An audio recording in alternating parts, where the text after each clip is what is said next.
What's up, my friend? Welcome to the basement. I am Mikey Henninger, and this is Basement Brewed Fantasy Football. Thank you so much for being here, and I seriously, genuinely, truly, from the bottom of my heart, I mean that.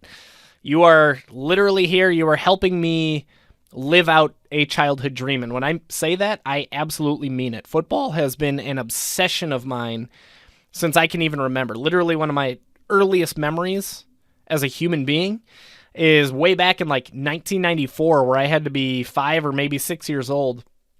I used to, if you remember those old, NFL pencils where you had an NFL team on each one of them, I invented a game using those pencils where I would close my eyes, I would randomly grab 2 pencils and twirl them around in my hands and then drop one after about 5 to 10 seconds. Whichever team I dropped was the losing team. Whichever team was still in my hands was the winning team. And I would record in a notebook which team won, which team lost, and then I would grab the next 2 random pencils. And I would do this over and over and over again. We're talking hours, days, weeks, months, years, like years of entertainment as a child with unsharpened pencils. I would play full 16-game seasons. I would play the playoffs. I would do Super Bowls, and I would even put these like Super Bowl championship banners together that I would hang in my room so that my sister could make fun of me because she was always like that. 1997 or so, about 9 years old, big Super Nintendo guy. I used to play Madden 97 on my Super Bowl, and after I would play a game, I would immediately run over to my grandpa's typewriter. Remember those? I would run over to my grandpa's typewriter and I would write a news article.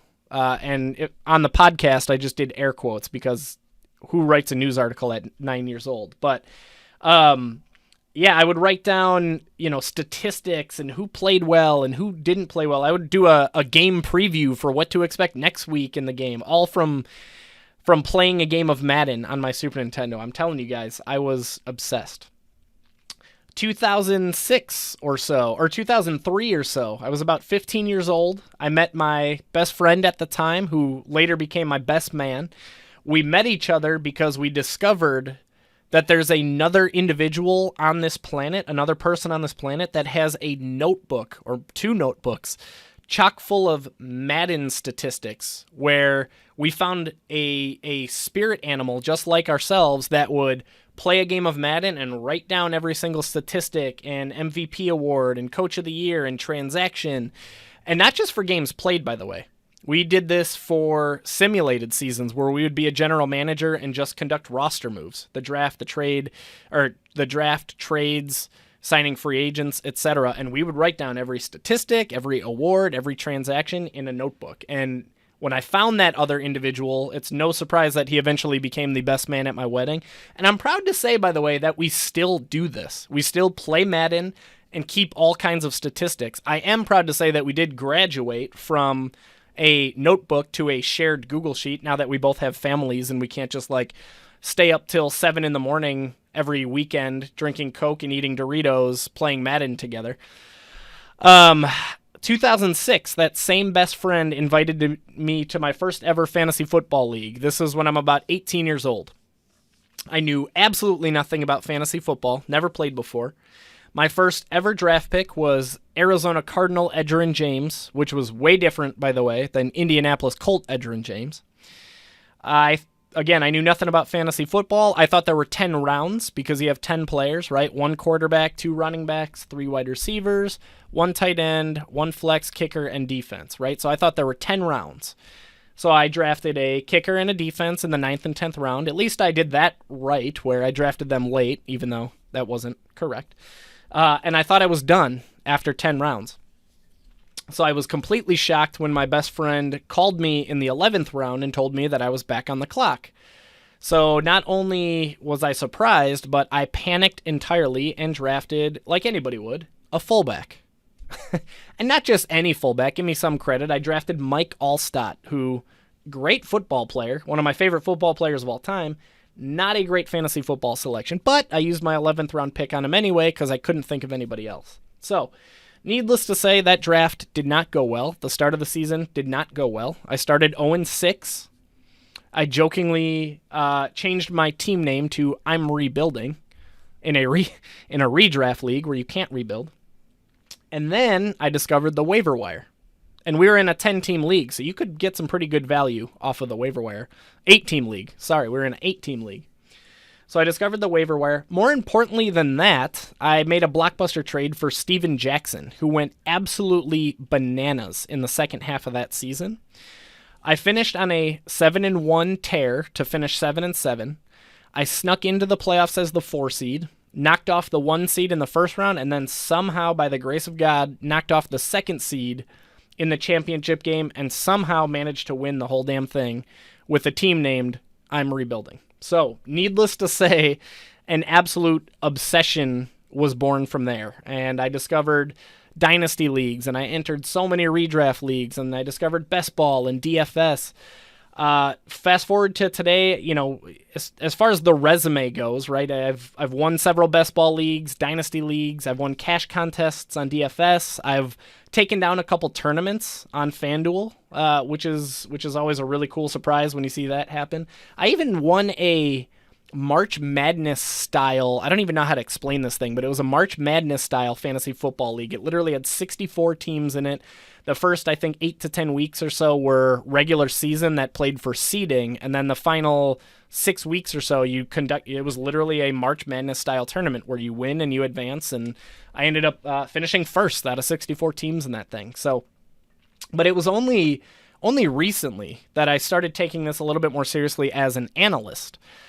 There was a tool that I created for myself, just as a fantasy football player, that would help with some of those start-sit decisions that you face as a fantasy football player, right? The whole, I have Tom Brady and Aaron Rodgers. Which one should I pick? Or I have 5 running backs and I can only choose 3. Which 2 should I leave on the bench? Or, my team is decimated by injuries or bye weeks. Who can I plug and play off of waivers? Or maybe you're a DFS player and you're looking for one of those super cheap dart throws that just might hit and take your tournament lineup over the top. I created a tool to help with all of that. And it was about 2 years ago that a buddy of mine, Patrick Carroll, shout out to you, buddy, told me, dude, you got to get this thing on Reddit. This thing is insane. You have to get this thing on Reddit. Never been on Reddit before in my life, but I hopped over there and started posting it, and it blew up. It just blew up. It drew rave reviews. It exploded with popularity. And it kind of gave me the confidence to say and think to myself, man, maybe I have something here. Maybe I can do something with this full time. And fast forward to today, it was late March 2022 that I quit my job. I quit the rat race. I quit the corporate world, and I dove into this 100% full time, diving 100% into chasing my dream, chasing a childhood dream. And to me, one of the most important parts about that is I have a 6-year-old and a 3-year-old that are watching their dad chase their dream. And I don't know where this will end up, but I do know that I have big plans for it. I now today, literally today, received my 100th paid subscriber, or I guess paying customer, although I kind of hate that term. But I have 100 paid subscribers, and I have my sights set on, a lot more and building out this community where we can all help each other win. As for what to expect on this show and future shows, and pretty much any content that I'm going to be putting out in the ensuing decades, is all things fantasy football. I hate the term one-stop shop, but that's what I'm going for here. From your draft, through setting your lineups, through trades, through waivers, through DFS, anything and everything that you can possibly imagine from a fantasy football standpoint, my goal is for Basement Brewed Fantasy Football to be that one-stop shop for you. Gosh, I hate that term. On the more immediate docket, so things to look out for in the immediate future, I am working on draft kits. Draft kits are going to have draft tips for you as you build your lineup. So it'll say, hey, if you've drafted 1 or 2 quarterbacks to this point or 1 or 2 running backs to this point, maybe it's basically going to give you suggestions for what position to aim for as you build your draft. Okay, because roster construction is important. I'm working on some team-by-team previews. Literally all 32 NFL teams is going to have their own fantasy football preview. I'm working on the Buffalo Bills right now. Working on some dynasty trade pieces that should be coming out in the near future as well. All in all, there is a lot coming down the line here in the near future. In the meantime, please consider liking and subscribing to the YouTube channel, subscribing to the podcast, following me on Twitter, at BBFF Mikey. And as always, if you like what you're seeing here, please consider liking, subscribing, and sharing.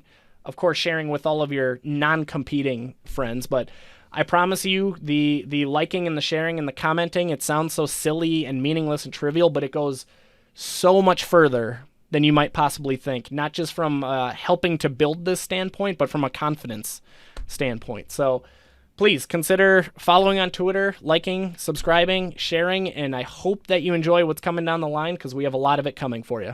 Cheers. This brew's for you.